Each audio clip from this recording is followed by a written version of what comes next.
ซาเรื่อยๆเลยเที่ยงมากนะแต่บอกกับพ่อลูกหลานเอาไว้เพื่อนนี่เป็นน้ำให้ยืนแห้งมาเอาสามที่ให้มันพุ่งลงแก้ให้เจ็บให้ขาอะไรให้เอาตุกขาพานี่ว่าให้ผ้าใส่มือไปเอากระไดไก่ตัวนึงพี่น้องนี่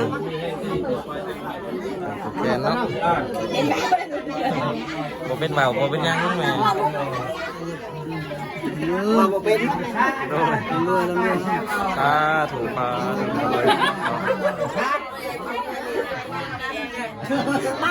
อะไรตัดนะปลา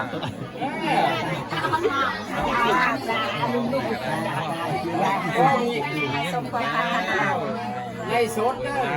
อสดบ่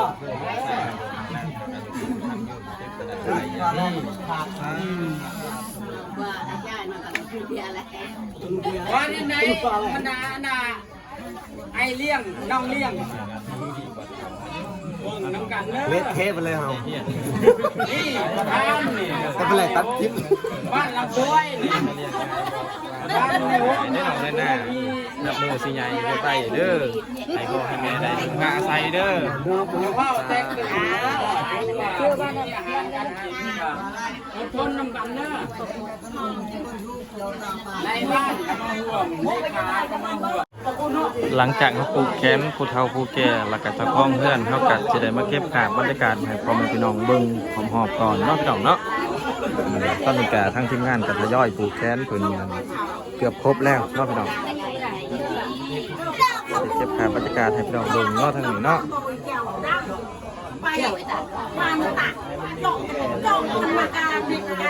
ปลูกแขนเสร็จสิ้นจังหน่อยกะสิได้ลงไปหับประทานเขาหับประทานอาหารเนาะตั้งพอกครัวเฮากับผู้แลพี่น้องอยู่ทั้งลุมเนาะถึงกระเตี้ยมผ้าเข่าไว้รอทาพี่น้องมวนพี่น้องเพื่อนรู้สึกว่ามวนเนาะ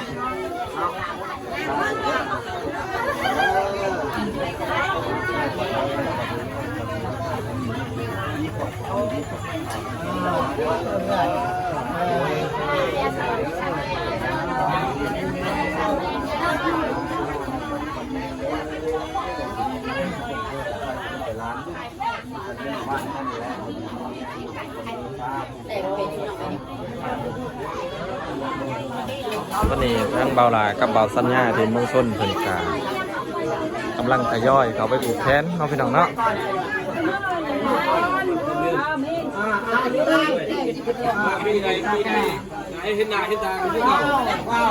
จะได้เป็นมือกองให้ทางเบาลาเพิ่นพี่น้อง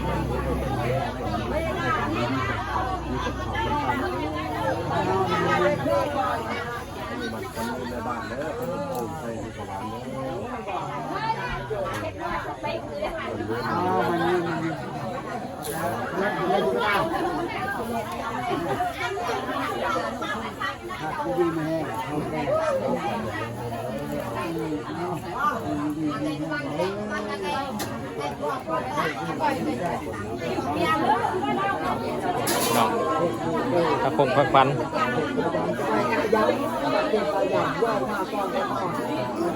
มาซอยเรือเจือจุนประกอบส่วนเขาในการปีใหม่นี้ถือว่าได้2 ล้านกับ40 ปลายพัน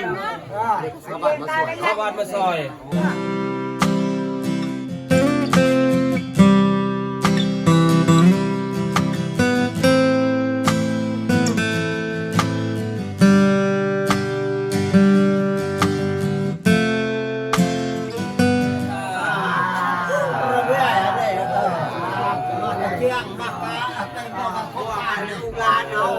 เพื่อนนี่ให้มันครบน้ำแกนเนื้อผ้ากับเนื้อโตเลยเจ้าผ้าทีนี้ต่อไปไฟแข็งไว้ตัวไฟน้ำตาลคุณป้าใช่มีมันหน้าเยอะลูกหลานไปที่คนเจริญมาหน้าจะได้ใครจะมีให้รับให้เยอะลูกหลานคนป้าใช่เอาให้มีชัดชัดอ๋อเนี่ยชัดร่วมใจเนี่ยเท่าแก่ชัดร่วมชัด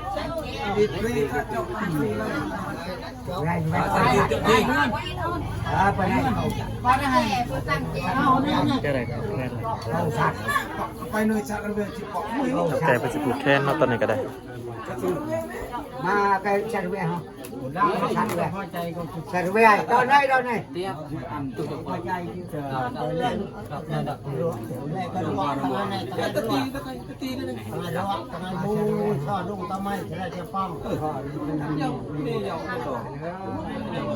Hươn đu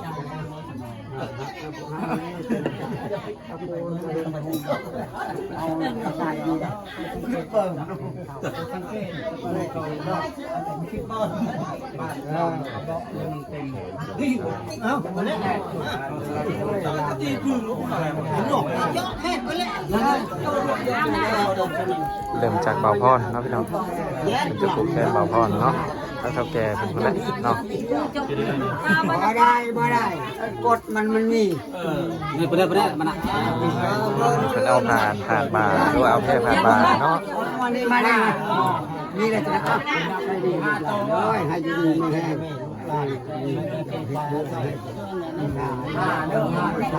เห็นว่าเอาแล้ว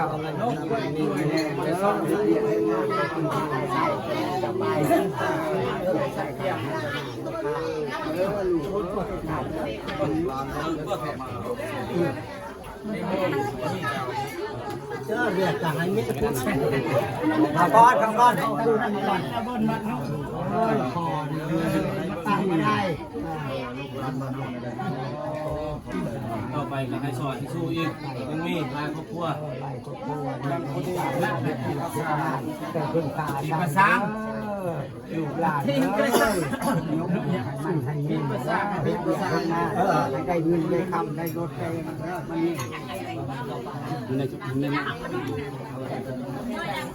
อันนี้อันนี้พี่ชัดเลยอะไรไปตัดมันเลยไปใช่ไหมมาคือตาเอามาตาเอานะลูกหลานเขาเองใช่ไหมในบ้านเดินหน้าตา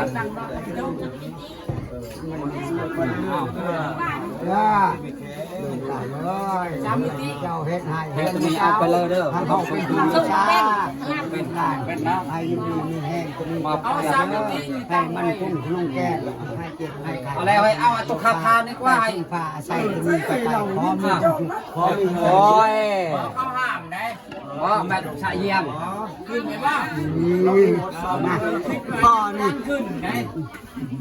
อยู่เฮ้ยไปเลยใช่ จะผูกแขนเบาพรเนาะ จับตัวนี้พ่อมันข้าวเนี่ยพี่ข้าวมาเจ้าเป็นเจ้าจ้างฟาร์มเฮ็ดเกี่ยวเฮ็ดงานให้มันให้ดีต่อไปเด้อขอให้หลับขอให้รวยให้ดีมีแห้งให้เจ็บให้ถึกเลข6โตคนละยังไงดิมาเลยอีโดนชัดเว้ยฮะท่านนั่นน่ะสิ่งที่บ่ดียิ่งให้ขึ้นเด้อมันเนี่ยมันโจ้เลยเด้อเงียบเลยรู้ไหมอ่ะมันยิงเลยให้มันนี้ใส่ได้คนนี้เด้อตามมันเห็นยืนดูเอ้ยเพื่อนนี่กับเพื่อนลูกได้เห็ดให้ล้านผู้ค่านี่เท่าแล้วพอนี่ขอให้มันให้ยืนเฮ็ดเบียกเฮ็ดงานให้เพิ่นหุ้มให้เพิ่นห่อจะมีต่อไปเด้อลูกเอ้ยให้อยู่ดีไม่แห้งให้เจ็บให้ไข้มันเยอะลูกหลานมันขออยู่ดีมีกำลังใจขึ้นล้ายเลยบ้าง ยาวเปียกใหญ่ปุ๊บมาเราใส่ได้พนันใส่ได้ ได้ความขายยายมีแล้วใส่มาเก้าแพงไปเลย ใจเด้อขอบใจหลายดีแห้งก็สุขภาพไปซักจะผ่าน เจ้าภาพเอาเนี่ยเจ้าภาพเที่ยวกันมาเยอะกัน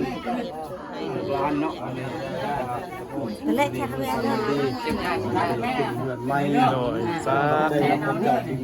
รือเนาะ น้อยให้เย็นให้พันได้นิดนึง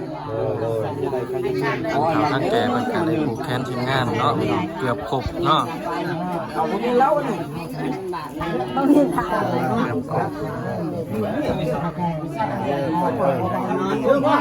ชักคนนึง ช่วยเรือใจมันได้ครับ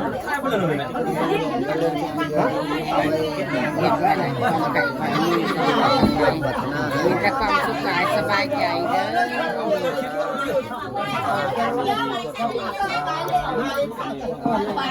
แขนครบเป็นทีเรียบร้อยเนาะพี่น้องเนาะเอากระไดไก่ตัวหนึงพี่น้องนี่ผูกแขนเนาะบ่เป็นเบาบ่เป็นหยังแม่ เพื่อนให้ชื่อได้บ่มีใบให้ใบโพได้ลูกเอ้ย โดย ดีแห้ง ดี เด้ ใจกันเลย อหางมีเป็นดีเด้อร่ำรวยลูกเอ้ยอยู่ดีมีแห้ง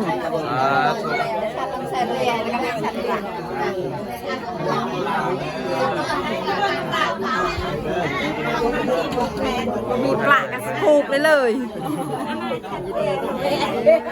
เข้าเลย ความใครจะมีได้มีความรวยนะมีเงินมีคำปณีต่อไปเด้อให้โชคให้มัน สาธุ กินแน่ว่าจะสั่นยังไง ดีใจ เ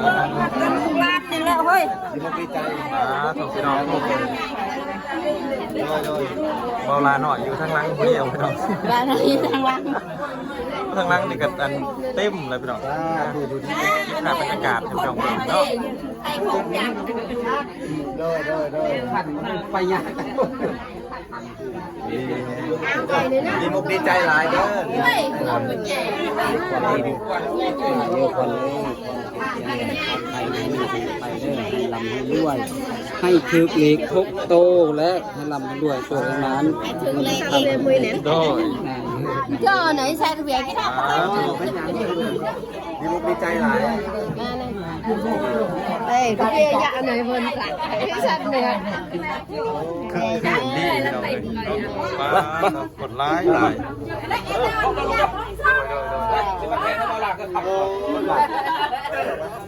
เอาปิดมาได้ไหมกองใช้เปล่าล่ะ ทางในบ้าน คิดว่าน้องเคยละนี่นี่พวกเขานี่พวกเขาพร้อมด้วยเขาแก่แนววงการต่างๆในบ้านลำถ้วยในบ้านแขนแก่บ่าวลาสายบุญนับแต่นี้ต่อไปขอให้เจ้าอยู่เย็นเป็นสุขมีแห่งยับอันในบายในทุกให้เป็นเงินเป็นคำต้องเวลาได้ในบ้านเด้อออกไปจะผมจะพาเขามาหน้าผมคนลา đây là phảiการให้กับเขาแพงได้ นับแต่นี้ต่อไป ไปได้เพิ่งได้ใส่ได้เงินเดือนหมายไม่รู้ลาการเขาเด้อ สาธุ ได้เด้อได้เด้อ ผู้แข่งน้องผู้แข่งน้องในหน้านะ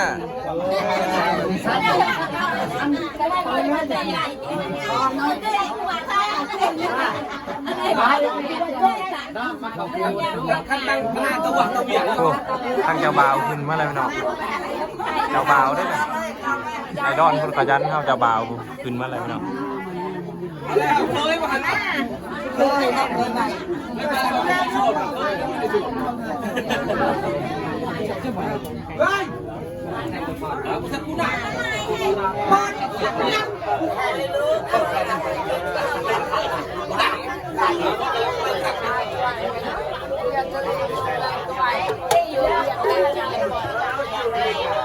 เบาละน้อยมา พี่เหล่าเนาะ ไอ้กวดนี่ดีกวดเข้ามายื้อกวดเบาลาน้อยอันนี้พวกเขาเท่าแก่แนวโฮมองค์การจะตั้งภายในบ้านได้มาขอต่อแขนให้ทีมงานยูทูบเบอร์โดยเฉพาะเป็นบ่าวลาน้อยเด้อตรีต่อไปขอให้อยู่เย็นเป็นสุขอยู่ดีมีแห้งจับอันใดบายอันใดก็ขอให้เป็นเงินเป็นคำออกมาให้ผมเงินตาเขามาหน้าผมเงินล่างเขามาบ้านมีลูกขี้ขอให้เงินท่องแก้วและตอนลังห่มทงเจ้าเด้อบ่าวเด้ออยู่เย็นเป็นสุขอยู่ดีมีแห้งเด้อไม่รู้ว่าตะแคงหน้าแสงขึ้นแหน่ วันวันคุณต้องไก่คนให้มั้ง แม่เนี่ยชัดเลย โต๊ะปุ๊บเจ้าบ่าว เจ้าบ่าวพันบ่มัดเป็นเจ้าบ่าวได้เรื่อย เจ้าบ่าวเจ้าบ่าวบนนางไก่คุกกันเจ้าสาวเลยเนาะ อ้าว ไอ้แก้วเนาะ มาเยอะกว่าเอ้ยคนเจ็บจะได้ของกายยามีเด้อให้สุขภาพให้ได้เด้อให้อยู่ดีมีแห้งเงินกันว่าบ่เป็น โดย เมื่อแล้วเมื่อ สาธุพาเลย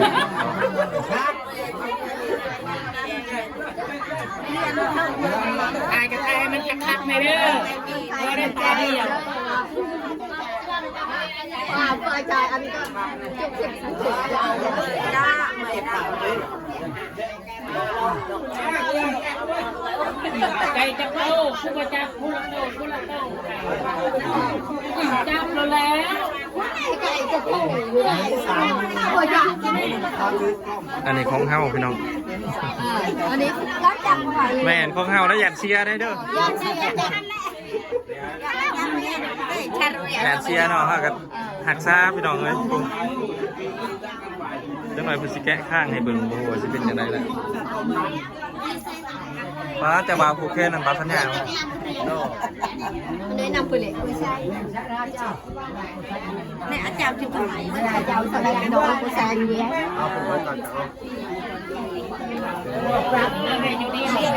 đây này nhà tôi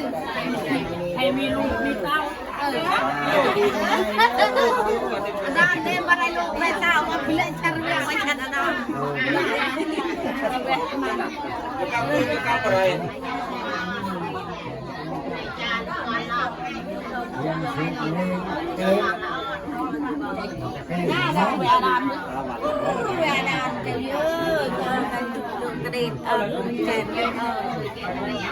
còn còn cua ha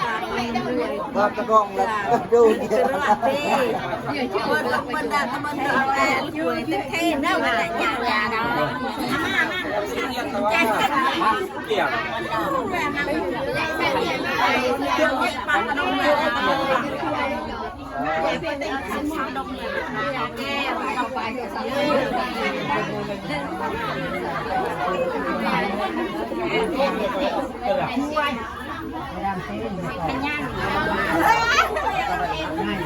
ใช้เจ้าสาวผูกเจ้าบ่าวใช้นะเจ้าสาวผูกเจ้าบ่าวเด้อบัดนี้เนาะ cho con nàn thế đấy hay vô nằm canh đấy อยู่น้ำกันเด้อ hay đi đi ngay đó sao đâu cái นี่ này เจ้าบ่าว cho chị นี่ trời เจ้าสาวพี่น้อง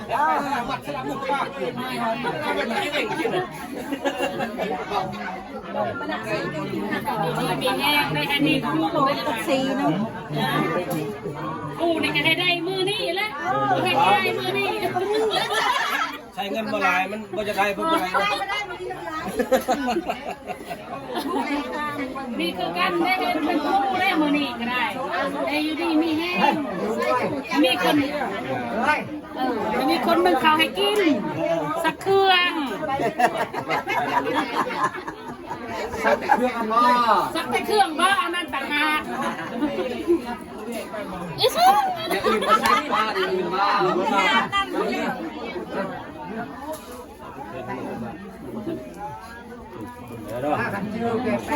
จับเลยคุณนี่ได้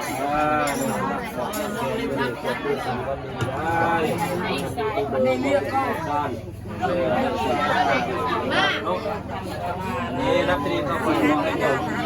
นะ nhăn đấy mà มีแห้งเด้อ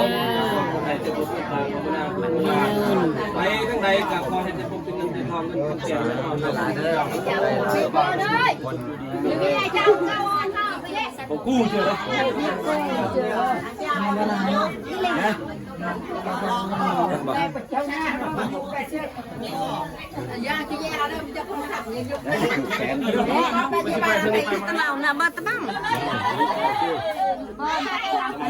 หลังจากที่เขาแก่แนวโฮมเพิ่นผูกแขนทางทีมงานเนาะทีมงานก็จะได้ผูกแขนทางเจ้าภาพเพิ่มพี่น้องเลยเนาะ nè các em cái cha các con mà ai ta mau hộ cái làm gì mau hộ โลลา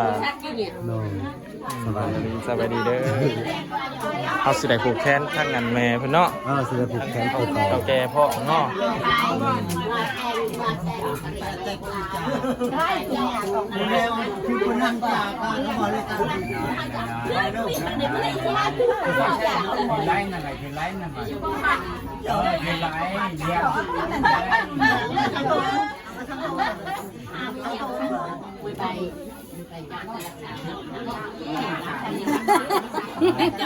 ขอบใจได้พ่อนี่เขาทำตายเพื่อน ตายไปเนาะเอาถ่ายผูกแขนเบิ่ง ขอบใจเลยลูกหลานหมด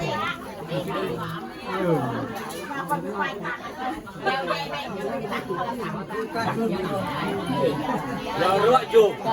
เลี้ยงจุกเลี้ยงเด้อปีเด้อ เฮ้ย มันเจ้าว่าไม่ใช่ รู้ว่าอ๋ออ๋อปอแล้วไอ้มึงคิดนี่ไงนี่ นี่คิดเลย พอเป็นกระยาเฮิร์นจบ มือกล้องเขาเนาะเป็นภาพครับ ยกโก้ให้แน่กดใจให้แน่ ได้มือกล่องมือกล่องโมลาทุกคนเนาะ กดใจกันเจ้ากดใจ กดใจให้แน่ มากันในบ้าน ไรตัดอยู่นะ กดโก้ให้แน่ สปัง ยายให้ดังกว่า ในสดเด้อ แล้วชดต่อ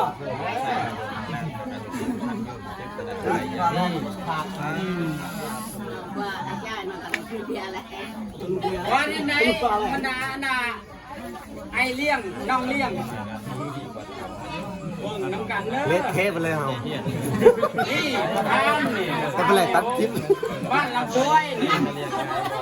บ้านในหัว ได้หน่อยหน้านับมือสิใหญ่เด้อไปเด้อให้พ่อให้แม่ได้งาใส่เด้อ ว่าวแตกตึง หลังจากเขาปลูกแขนผู้เฒ่าผู้แก่แล้วก็เจ้าของเพื่อนเขากัดจะได้มาเก็บภาพบรรยากาศให้พ่อแม่พี่น้องเบิ่งหอมๆก่อนเนาะพี่น้องเนาะตอนนี้ก็ทั้งทีมงานก็ทยอยปลูกแขนเพิ่นเกือบครบแล้วเนาะพี่น้องเก็บภาพบรรยากาศให้พี่น้องเบิ่งเนาะทั้งนี้เนาะ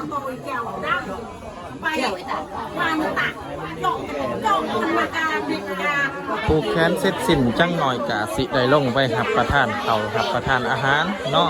ทั้งครอบครัวเฮากับผู้แลพี่น้องอยู่ทั้งลุมเนาะถึงกระเตี้ยมผ้าเขาไว้รอทาพี่น้องมวนพี่น้องคืนเพื่อนรู้สึกว่ามวนเนาะ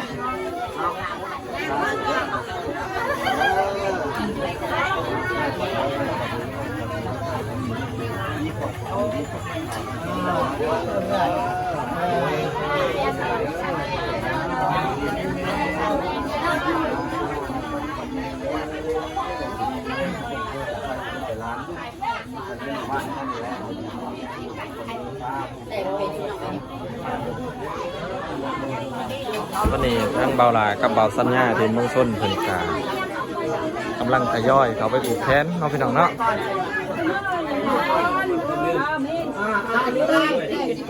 มีไหนไอ้เห็นหน้าเห็นตาที่เก่าว้าว จะได้เป็นมือกลองให้ทั้งเบาลาเพิ่นพี่น้อง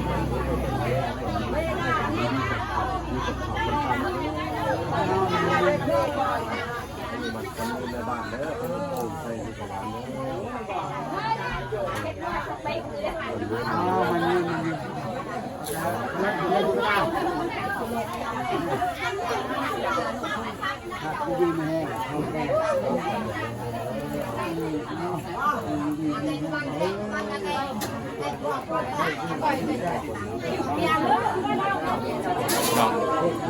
ตะคงฟัน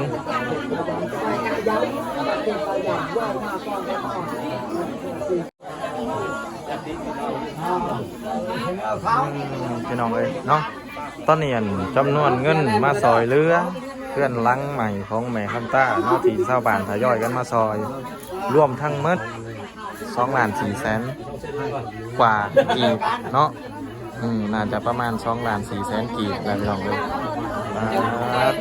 เนาะนี่บ่ทันได้จบงานเนาะพี่น้องเนาะ นี่รับเอง พี่น้อง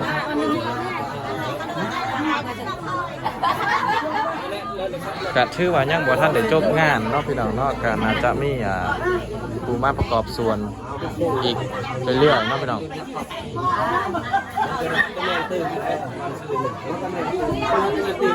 จังหวะจังสีสรุปงานพี่น้องเลยเพราะว่ามีสำไรเนาะ ก็ลาเอ้ยเจ้าบอกเงินให้รถ ให้ก็เลยมอบ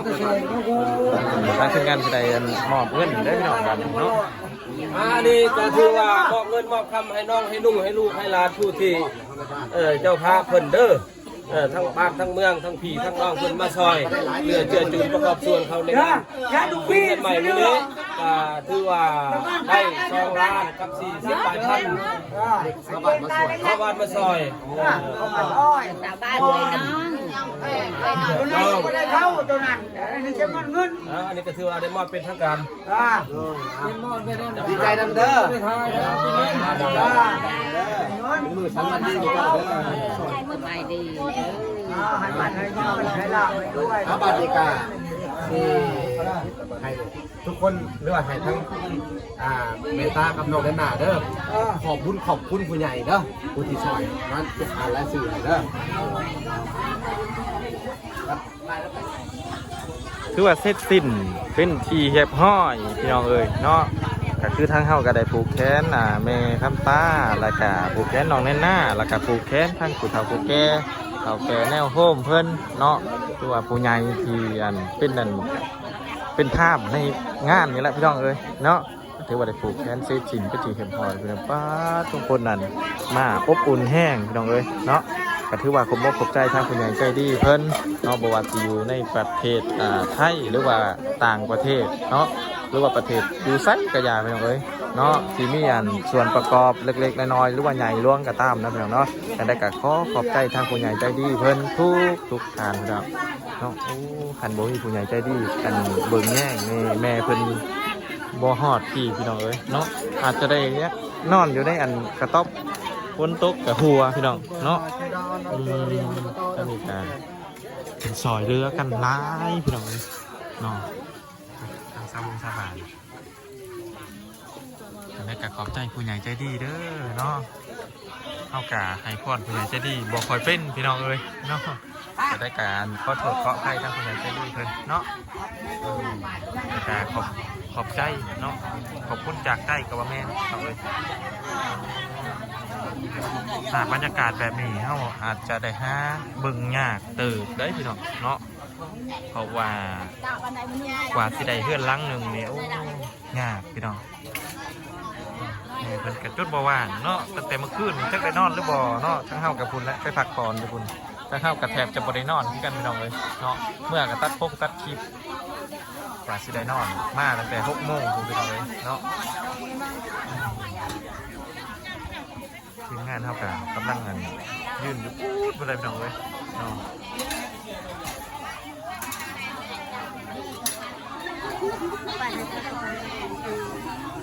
พี่น้องทั้งเขาปุ่นเขาปาดที่เป็นเห็ดเลื้อเนาะเป็นจะได้แบ่งปั้นพี่น้องเนาะที่มาห่วมงานเนาะเล็กๆน้อยๆนี่แหละพี่น้องเลยเนาะทั้งแม่เป็นกับบ่มี่เนาะพี่น้องอาจจะได้แบ่งเล็กๆน้อยๆให้พี่น้องเลยเนาะตอนนี้คนอยู่พึ่งกันยังเต็มอยู่พี่น้องนอกว่าเพื่อนหลังนี่ถือว่าเป็นตะอยู่กับว่าแมนพี่น้องคนปกตินี่คนที่มาซอยงานเนี่ยคนทยอยกลับกันแล้วเนาะแต่อันนี้นี่แนนคือเก่าพี่น้องเลยมาลอดพี่น้องก็ถือว่าจบบริบูรณ์เนาะพี่น้องเนาะของเพื่อนในน้ำตา100%กับว่าแมนพี่น้องจบบริบูรณ์100%กับว่าแมนเนาะเอาละทุกคนคลิปนี้กับผมยังไงนอกจากได้กับฝากทุกคนไปติดตามคลิปหนาเทปหนาเนาะพี่น้องเนาะว่าสิขึ้นจังได้ต่อจะได้กระหายกำลังใจทางทีมงานและกับเบาลาในเด้อพี่น้องเลยเนาะแล้วก็สิขอจบคลิปเพียงเท่านี้และสิขอคำว่าสวัสดีและสบายดีพี่น้อง